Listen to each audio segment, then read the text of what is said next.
So yesterday in your assignment, you were looking at taking square roots of numbers. And they were pretty simple numbers. Square root of 100 equals 10. We can use that information to help us solve equations. Examples 1, 2, and 3, you're being asked to find the answers that would make the following equations true. Example 1, r squared equals 25. So what number times itself gives you 25? And that would be r equals 5.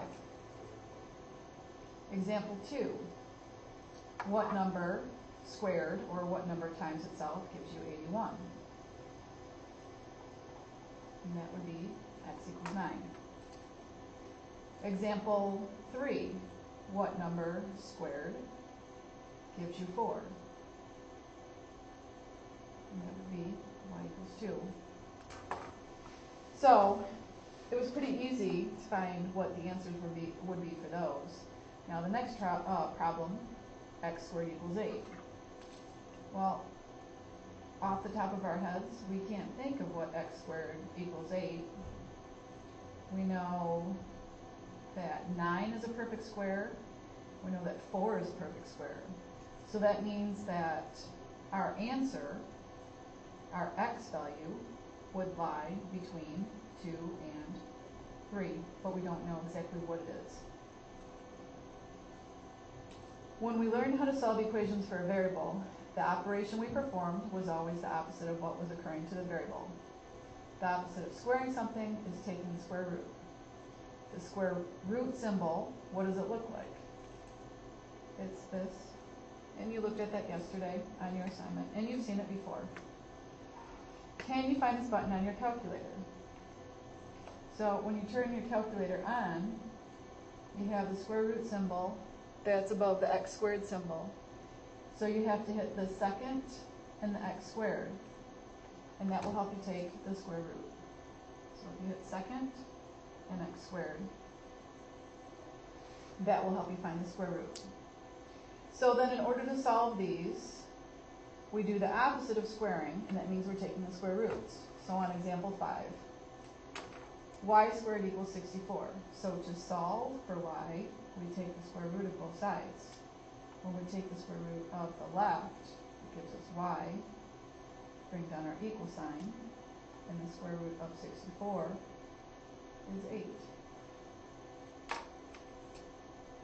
Example 6, n squared equals 41. We need to take the square root of both sides because we want to get n by itself, and equals the square root of 41. On your calculators, second, x squared, type in 41, close the parentheses, hit enter, and it's approximately 6.4. Example 7, we want to get x by itself, so we take the square root. So x equals the square root of 145.6. So second, x squared, 145.6, close your parentheses, hit enter, and we get approximately 12.1. Example 8, we have 2x squared equals 50. The goal is to get the x by itself, just like it has been all along. So we have to work on getting the x squared isolated first. So in order to do that, we have to divide both sides by 2.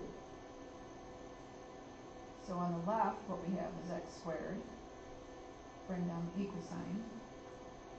50 divided by 2 is 25.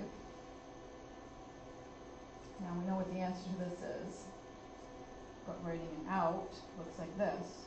Square root of x squared is x equals the square root of 25, which is 5.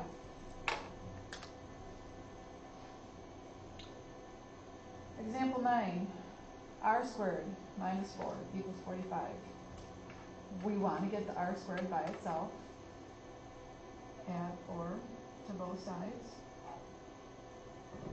They cancel on the left, so you're left with r squared equals 49. we need to take the square root of both sides. R equals the square root of 49, which is 7. In example 10, 3n squared plus 2 equals 14. We want to get the n by itself. First thing, subtract 2. These cancel. 3n squared equals 14 minus 2, which is 12. We want to get rid of the 3. Divide both sides by 3. N squared equals 4. Now take the square roots of both sides. N equals the square root of 4, which is 2. And now you get to practice some on your own.